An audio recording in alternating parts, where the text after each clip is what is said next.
Hi, boys and girls. I hope you guys are staying safe, keeping up with your studies, and having a great time during this stay-at-home time. So today is our third lesson that has been recorded for you guys because I really want to finish us learning about Moses. There's a light there. Let's see if that light is in the way. See if I can get the light a little bit better.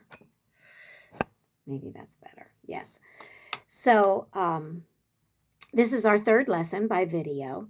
The first one was the crossing of the Red Sea, and you remember how spectacular that was because the people of Israel went through the Red Sea on dry ground, but the Egyptians were all swallowed up by the sea and drowned. So God really protected his people.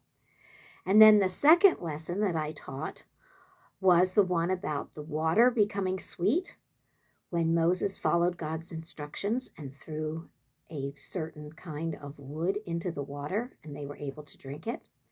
And then also in that lesson, we learned about the manna. Remember, manna means, what is it? But what it was bread that the women could cook and that the people could eat. And you remember how God was trying to teach them obedience. He was trying to teach them to gather just enough manna for what they needed. And then on the sixth day, they were to gather double.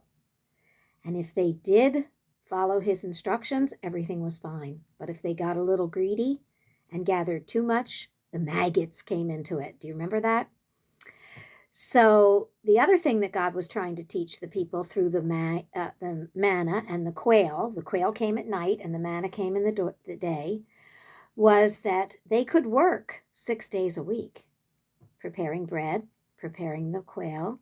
But on the seventh day, God really wanted them to rest.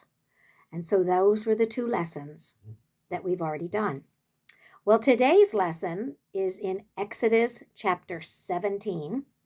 And this lesson I call the water and the war. So listen as I read parts of the scripture and then also stop and explain it to you as we go along. Exodus 17.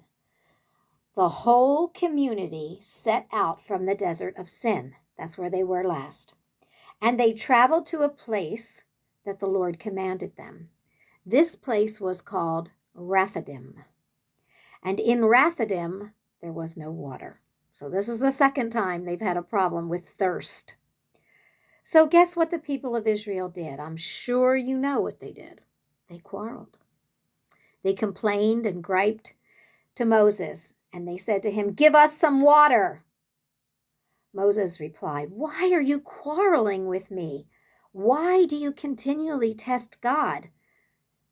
But the people were very thirsty, so they continued to grumble. They said, "Why did you bring us up here from Egypt and our children and our livestock? And here we are probably going to die of thirst." Then Moses cried out to the Lord and said, "What am I to do with these people?" Moses was a little bit angry at this point. He said, "They are so angry at me because they're so thirsty that they are wanting to stone me." But the Lord answered Moses, "Walk on ahead of the people. Take with you some of the elders of Israel," that means the head of the 12 tribes of Israel, "and take your staff in your hand, in which you struck the Nile with. And I will go before you, and I will lead you to a rock at Hebron, and you are to strike that rock. And water will come out of it, and the people will have plenty to drink." So here God is again, working his protection and his care for his people through the mighty hand of Moses and using Moses' staff. This staff, remember way back when we studied about the staff? This is the same staff that gobbled up the other staffs in front of Pharaoh. Okay, so let's move on and see what happened. So Moses did this, and he did it in the sight of all the people. And they called this place Massa and Meribah. Now, we learned in the Bible that whenever a place is named, it has a meaning. The word Massa means testing. The people were testing God, and God is testing them because he's trying to teach them to obey. And the other word for that they named it Meribah. Meribah means quarreling. So these two words say exactly what happened. The people quarreled, and then the people got the water to drink, and God was testing them.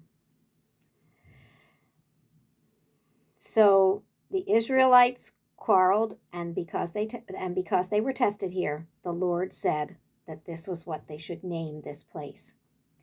Now, that's the water part of our lesson. The next part of the lesson is the war part. And this is really, really strange because usually when a war breaks out, there's a quarrel between two leaders, or somebody wants land, or in the Old Testament, sometimes they quarreled and went to war over a well where they could feed their people. But in this particular incident, the Amalekites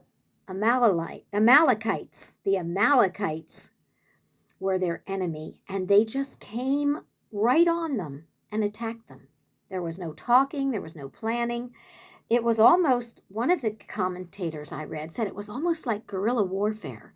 These Amalekites came out of nowhere and they attacked. And they just didn't attack the soldiers, they attacked all the people of Israel. So Moses said to Joshua, now Joshua is the man who is going to take over after Moses dies, and he's going to fight some battles. He's a soldier. So Moses said to Joshua, choose some of our men and go out to fight the Amalekites.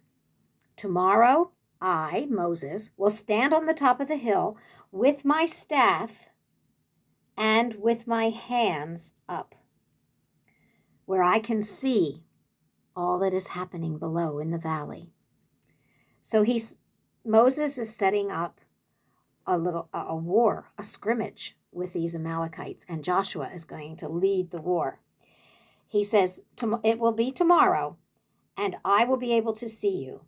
So Joshua fought the Amalekites as Moses had ordered him. But here's something really curious. Moses took with him two men, Aaron, who was his brother, the priest, and a man by the name of Hur, H-U-R. And these two men were up on the mountain with Moses when the war broke out. And Moses held up his hands, and he noticed that when his hands were held up, maybe he had the staff in it, I don't know, but when he held his hands up, Israel was winning. And when his hands got tired and he had to put his hands down, it seemed like the Amalekites were winning. And so they came up with a plan, and here's what they did. They made Moses sit down on top of the hill, and the two men that he had brought with him held up his hands.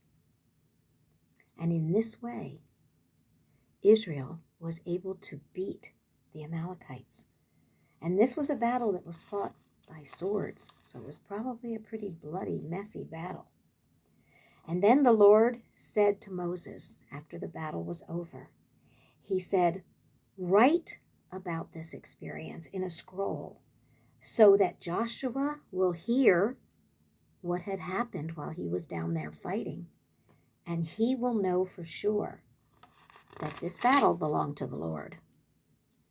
The Amalekites were condemned under heaven because Moses built an altar, he followed the Lord's rules, he wrote the scroll, and then as he was writing, he made a statement about God. He said, the Lord is my banner. Do you guys know what a banner is? Sometimes a banner is long and skinny, and we hang them up, like you might say, the finish line. Or sometimes a banner is like diamond, triangular shaped, more like a pennant. That can be called a banner, and you wave it over your head. A banner is usually used to proclaim something, to say something. And Moses called the Lord his banner. When I was young, there was a song called His Banner Over Me is Love. And it was referring to God. God shields us with a banner of love when we trust him. When we ask him for guidance, he gives us guidance. And so as long as Moses' hands were up, praising God and asking God's help, it's kind of like a banner. The Israelites were winning. So this is another characteristic of our God. He is loving, and he will protect us even in war. I wrote a few questions for you to think about.